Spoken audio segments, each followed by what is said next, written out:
आदिशक्त्यै नमः।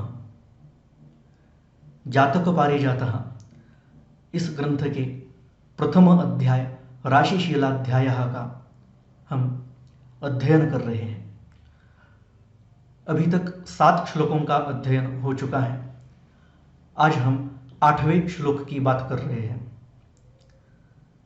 इस श्लोक में काल पुरुष के कौन से अंग पर कौन सी राशि का प्रभाव होता है, इसका वर्णन किया है।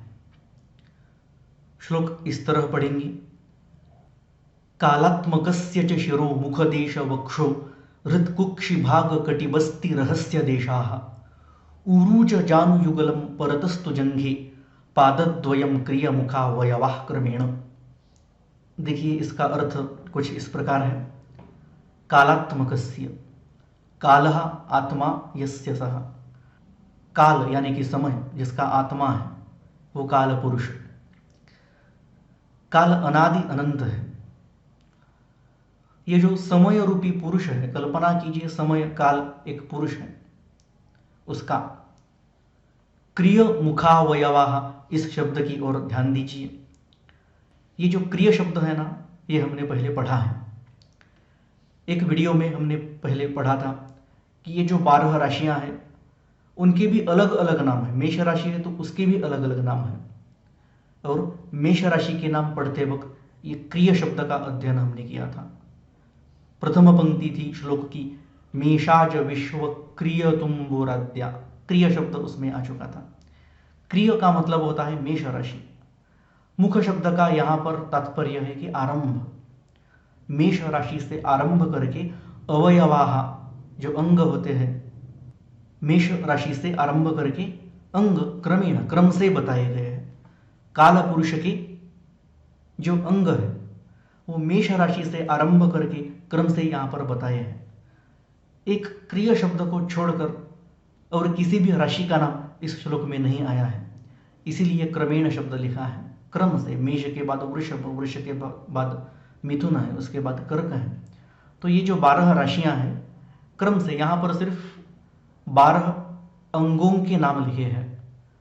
हम गिनेंगे, पहला जो अंग है वो पहली राशि का होगा, जो दूसरा अंग लिखा है वो दूसरी राशि का, तीसरा अंग तीसरी राशि का। इस तरह से हमको गिनना पड़ेगा। तो पहला अंग यहां पर लिखा है शिरो, सिर। पहली राशि कौन सी है? मेष। इसलिए जो काल पुरुष है उसका जो सिर है वो है मेष राशि।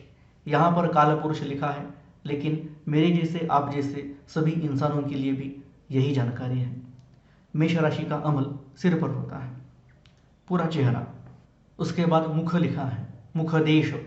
मुखदेश यानी कि मुंह। दूसरी राशि कौन सी है? वृषभ। इसलिए ये जो दूसरा, पहला तो शिर हो गया, सिर, दूसरा मुखदेश, ये दूसरा जो अंग है मुंह, ये दूसरी राशि का है, यानी कि वृषभ राशि का प्रभाव मुंह पर रहेगा। तीसरा अंग यहां पर लिखा है वक्ष। वक्ष यानी कि छाती। तीसरी राशि होती है मिथुन, इसलिए मिथुन राशि का अमल छाती पर होगा। चौथा अंग लिखा है हृत, यानी कि हृदय। चौथी राशि तो कर्क है, इसलिए हृदय पर अमल कर्क राशि का रहेगा। यहां पर 5वां अंग लिखा है कुक्षी भाग, इसका मतलब होता है पेट। 5वीं राशि सिंह राशि है, तो सिंह राशि का प्रभाव रहेगा पेट पर। इसके बाद 6ठी राशि जो होती है उसका अमल इस कटी पर रहेगा, यानी कि 6ठी राशि तो कन्या राशि है। कटी यानी कि कमर, कमर पर कन्या राशि का प्रभाव हो गया। 7वीं राशि है तुला राशि, उसका अमल इस बस्ती पर रहेगा। बस्ती यानी कि क्या? पेट के जो नीचे वाला प्रदेश है उसको बस्ती प्रदेश कहते हैं। तुला राशि का प्रभाव बस्ती पर रहेगा। 8वीं राशि वृश्चिक राशि, रहस्य देश यानी कि गुप्तांग। गुप्तांग पर वृश्चिक राशि जो 8वीं राशि है उसका प्रभाव रहेगा। 9वीं राशि होगी धनु राशि, उसका प्रभाव होगा उरु यानी कि जांघें, घुटनों के ऊपर जो भाग है उसको उरु कहा जाता है, उस पर धनु राशि का प्रभाव। जानु यानी कि घुटने, युगल यानी कि जोड़ी, घुटनों की जो जोड़ी है। 10वां अंग है, 10वीं राशि है मकर राशि, मकर राशि का अमल होगा दोनों घुटनों पर। परतस्तु ये किसी अंग का भी नाम नहीं है, ये किसी राशि का भी नाम नहीं। परतः तो उसके आगे तो जंघे, ये द्विवचन है, जंघा जंघे जंघाः प्रथमा। जंघे टांगे, दोनों टांगे, घुटनों के नीचे वाला जो प्रदेश है उसको जंघा कहा जाता है, हम टांगे कहते हैं। 11वां अंग है, इसलिए 11वीं राशि कुंभ राशि, इसका प्रभाव घुटनों की नीचे वाला जो प्रदेश है, टांगे जो है उस पर रहेगा। पादद्वयम, ये 12वां अंग है, द्वयम यानी कि दो, दोनों पैर, पादद्वयम। 12वीं राशि मीन राशि है, तो मीन राशि का प्रभाव दोनों पैरों पर रहेगा। इसलिए कुछ अर्थ इस प्रकार रहा कि जो काला पुरुष है, कालात्मकस्य, उस पुरुष का क्रिय मुख मेष राशि से आरंभ करके अवयवाह, उसके अंग क्रमेण, क्रम से है, मेष राशि से आरंभ करके क्रम से यहाँ पर जो 12 अंग लिखे गए हैं वो क्रम से मेष वृषभ मिथुन कर्क आगे हर राशि के लिए कहे जाएंगे। शिरो प्रथम अंग मेष राशि का सिर, वृषभ राशि का मुखदेश यानी कि मुंह, मिथुन राशि का वक्ष छाती, कर्क राशि का हृदय, सिंह राशि का कुक्षि भाग पेट, कन्या राशि का कटी कमर, तुला राशि का बस्ती यानी कि पेट के नीचे वाला भाग, वृश्चिक राशि रहस्य देश गुप्तांग, उसके बाद धनु राशि उरु, उरु यानी कि जंघा, हिंदी में उरु यानी कि जंघा, घुटनों की ऊपर वाला भाग। 10वीं राशि मकर जानु युगलम, दोनों घुटने। परतस्तु इसके आगे जंघी, जंघी 11वीं जो राशि है कुंभ राशि टांगे, और 12वीं राशि मीन पादद्वयम, दोनों पैर। इस प्रकार जो काला पुरुष है उसके मेष राशि से आरंभ करके क्रम से अंग बताए गए हैं। मेष राशि सिर, वृषभ राशि मुंह, मिथुन राशि छाती, कर्क राशि हृदय, सिंह राशि पेट, कन्या राशि कमर, तुला राशि पेट के नीचे वाला भाग, वृश्चिक राशि गुप्तांग, धनु राशि जंघे, जानु युगलम दोनों घुटने, मकर राशि, कुंभ राशि टांगे, और मीन राशि दोनों पैर। इस प्रकार जो शरीर के अंग है, कौन से अंग में रोग होने वाला है इत्यादि की जानकारी के लिए ये भाग कहे गए हैं। जो 9वां श्लोक है वो इस प्रकार है।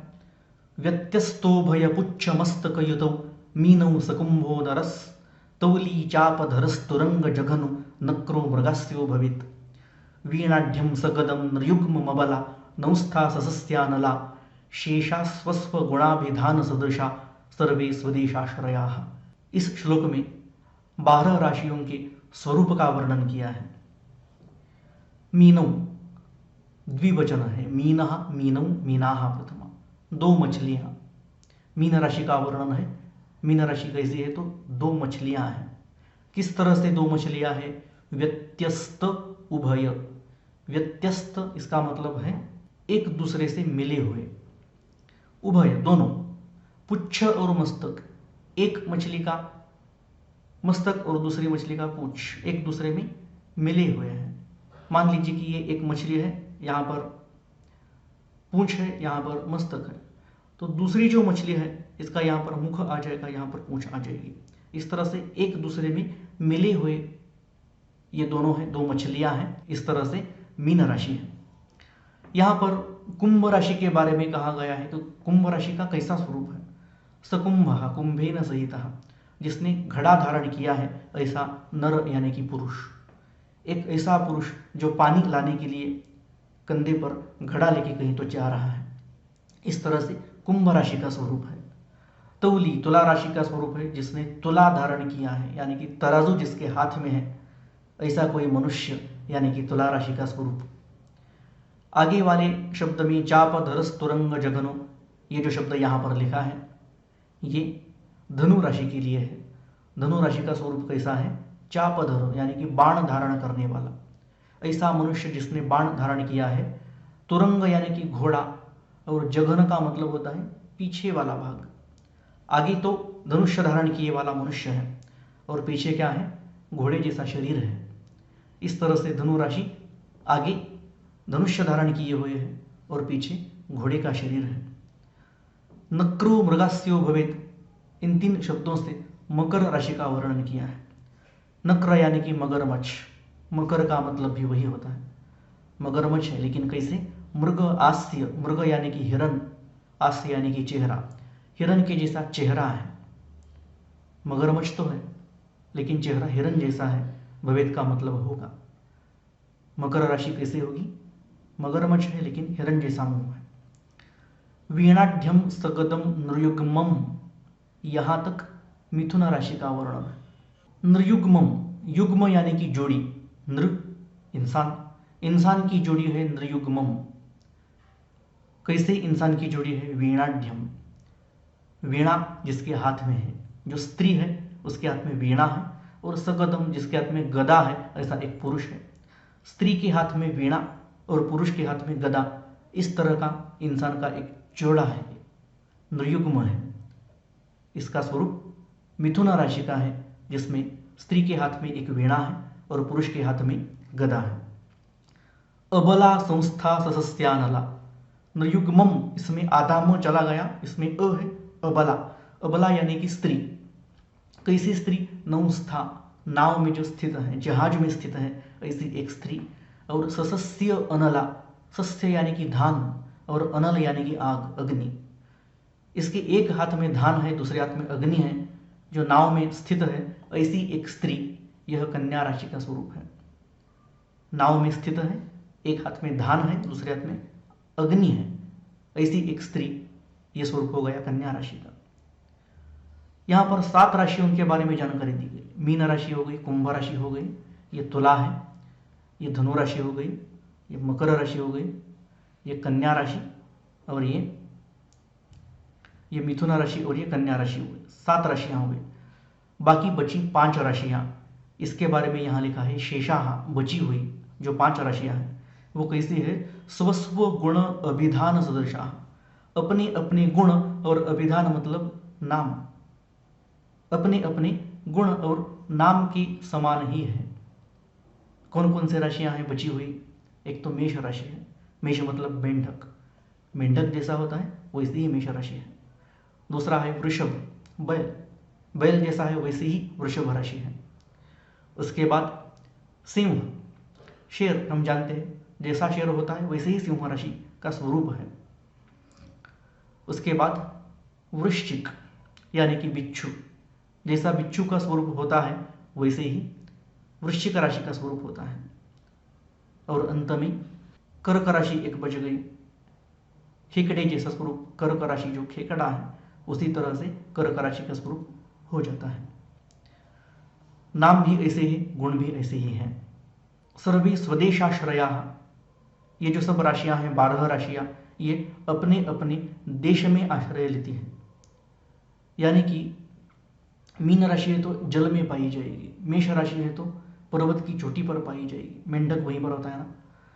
ये सर्वे स्वदेशाश्रया जो लिखा है, इसके बारे में विस्तार से जानकारी आने वाले 3 श्लोकों में दी गई है, 10वां, 11वां और 12वां श्लोक, जिसके बारे में हम आने वाले वीडियो में जानकारी लेने वाले हैं।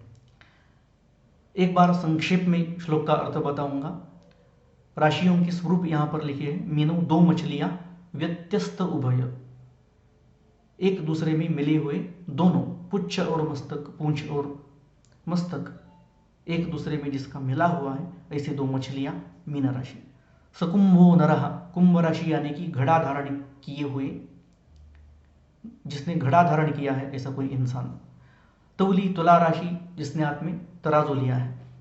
चापधर स्तुरंग जगनो, बाण धारण किया है लेकिन पीछे वाला जो शरीर है वो घोड़े का है। नक्रो मृगास्यो भवेत, मगरमच्छ है लेकिन मुंह हिरण के समान है।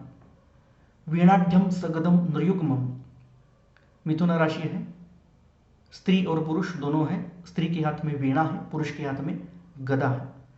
अबला नौस्था सस्यानला, कन्या राशि है, एक स्त्री है जो नाव में स्थित है, एक हाथ में धान है, दूसरे हाथ में अग्नि है। बाकी बची हुई जो 5 राशियां हैं वो अपने अपने गुण और नाम के समान ही हैं और सब अपने अपने देश में ही रहती हैं। जहाँ पर शेर पाया जाता है वहीं पर सिंह राशि पाई जाएगी, बिच्छू जहाँ पर पाया जाता है वहीं पर वृश्चिक राशि पाई जाएगी। इसके बारे में विस्तार से जानकारी 10वें, 11वें और 12वें श्लोक में मिलेगी, जो कि आने वाले वीडियो का विषय है। तावत् शुभमस्तु। धन्यवाद।